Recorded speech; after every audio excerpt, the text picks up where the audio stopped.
in front of the guests, all they can do is smile. Because they can't now discipline now, because they never disciplined in the house. So how are you going to start disciplining in front of other people? So then they don't know how the child is going to react when you discipline in public. So out of fear of the unknown, they don't want to discipline in front of the rest of the people either. So when he goes home, then he might beat the child. But by that time, the child doesn't know what you're beating him for. He doesn't know why you're beating him. He doesn't understand what's happened. So therefore, the tarbiyah has to begin in the home. The education and the cultivation has to begin in the home. So that the child is used to being told what to do. Being instructed at an early age. And by the age of 7, 8, 9, 10, 11, 12, he sees his father and his mother, or she sees her mother, and he sees his father, and both of them see their parents as to be excellent examples to be followed. My father feeds the household. He earns the wealth. He pays my school fees. My father does that. So he respects his father, and he knows that this is the role of the father. He puts the food and the bread on the table. My father is the one. He's a strong will. When he speaks to my mother listens to him. And he's not unjust towards my mother. He's good to his own parents. And maybe he's even good at football. So he sees his father as an example to be followed. So instead of now looking outside of the family and outside of the household, he knows that this is the example to be followed. And likewise other Salafi families that he sees. So therefore, important that when your children are mixing with other children, that they're mixing with the parents who have the same attitude as you, with regard to discipline, with regard to tarbiyah, with regard to kindness, with regard to education. They have the same understanding as you. So your children are mixing with children of the same understanding. Or with the children of parents with the same understanding and the same goals and the same things that you desire. And all of this, eventually, imagine if this is something that we establish in our household, and then your friend establishes in his household, and then another family establishes in his household, and then eventually you'll have a whole community of Salafis that have this type of tarbiyah inside of their household. And don't tolerate inside of your houses with regard to your children. Don't tolerate your children becoming disobedient and becoming delinquents. Don't just sit him in front of the computer all day long. Don't sit him in front of the box all day long. Or in front of the box at all for that matter. Don't sit them in front of these things so that your children become corrupted. So all they know is what appears upon the computer or upon the box. Rather, sit down with your child, educate your child, teach him Iman. Teach him these words, teach him words of Salafiyah. Teach him the names of the scholars, teach him Tawheed, teach him the memorization of Usul al-Thalatha. Teach your children this, and likewise teach them to obey you.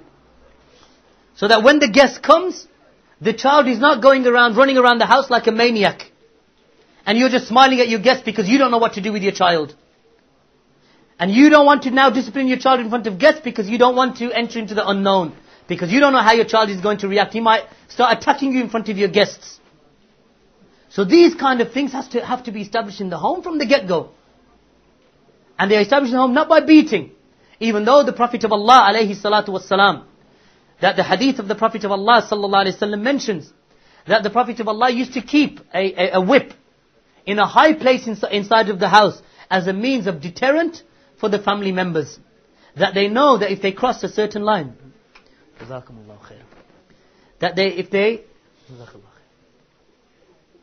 that if the children cross a certain line, or the family members cross a certain line, then remember the whip.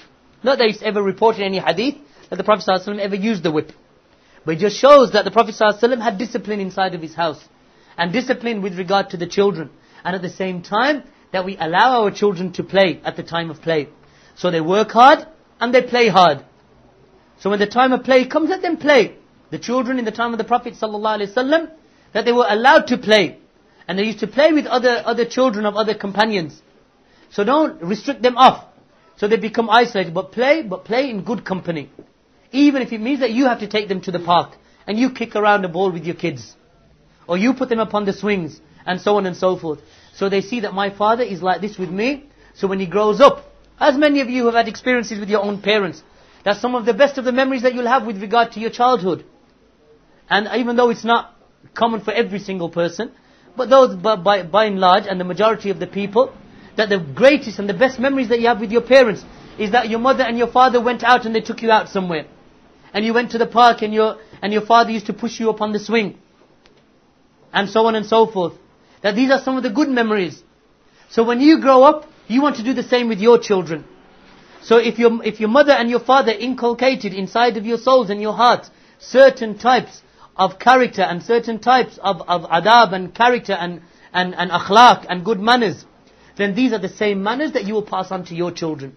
So if you give this to your children will pass it on to their children. So this is what I had to say in brief, as I say, from that which was coming to my head as we were going along. That these are the things that we race towards with regard to the cultivation of our families, our wives, our children, with regard to obedience that the wife gives to her husband, and likewise the husband that gives kindness to his wives, to the extent that the Prophet ﷺ, as is well known, on the day of his marriage, when the water was presented to, the warm milk was presented to him, that he passed it to his wife to drink, and then she drank from it, and then he took the vessel from her. He looked for the place where she had placed her lips and placed his lips upon the same place in the vessel. And likewise, when Aisha radiallahu anha, on one occasion, when she was eating from some meat, that she passed the meat to him, and he ate from the same place of the meat that she had eaten from. So this is something by way of kindness and affection between the husband and the wife, to the extent that you should buy gifts for your wives. This is not something that is haram. It is not something that is effeminate. It is not something that is frowned upon. No harm in buying your wife a gift to increase her love towards you. And the gifts are obviously dependent upon the character of your wife. Because certain women will find it as a nice gift that you bring, half a pound of beef home. And that's a nice gift for her. Other women, they prefer flowers. Other women, they prefer perfume. So each of you know your families better. And likewise with the children. And this will put inside of the hearts of your wives a love and an affection towards you. And likewise the wives with regard to the husband, that the women should beautify themselves for their husbands. That sometimes you find our sisters when they go to a wedding, when they're invited to a walima, that they will dress up nicely and beautifully and so on and so forth, and they will apply their henna, and they will comb their hairs, and they will blow dry their hair or whatever else they will do, and beautify themselves with moisturizers and whatever. But when it comes to their own husbands, you'll find that they are the most roughest and the raggedy of women. This is not how the wife should be with regard to husband. Beautify yourselves for your husbands. Beautify yourselves so that he finds you attractive and beautiful. So that when the women of fitna approach him in the streets, and he sees all of those things, then he knows that I have a beautiful wife in the house, who in fact beautifies herself for me. When I come into the house, she wears the makeup for me, or she wears the best of the clothing for me. Even if it means that there are 2 days of the week, because obviously it's not always possible for the woman to constantly be beautified, that there are 2 days of the week that she chooses, that these 2 days of the week, that these 2 days all throughout the day, whether it be a Thursday and a Friday, because these are normally the 2 days of holiday in the Islamic lands, or in the country that we live in, maybe the Friday and the Saturday, that the woman says that these 2 days every single week, that I will beautify myself for him completely the whole of these 2 days. And I will wear the best of the clothes upon these 2 days, the Friday and the Saturday, or the Saturday and the Sunday, or just 2 days of a week. So that she's not a person who just basically gives up upon her husband. And then she wonders why he's looking for other women, or why he's interested in other women. So you should make an effort. And likewise the husband makes an effort with regard to what he eats and the way that he looks. That he doesn't become obese. He doesn't become from those people who doesn't care what he eats, and therefore he becomes unattractive towards his wife. Likewise, a woman likes her husband to be attractive. The Prophet ﷺ said that a woman is married for 4 reasons. She's married for her beauty, for her lineage, for her wealth, or for her religion. Marry the one with the religion, and you will be successful.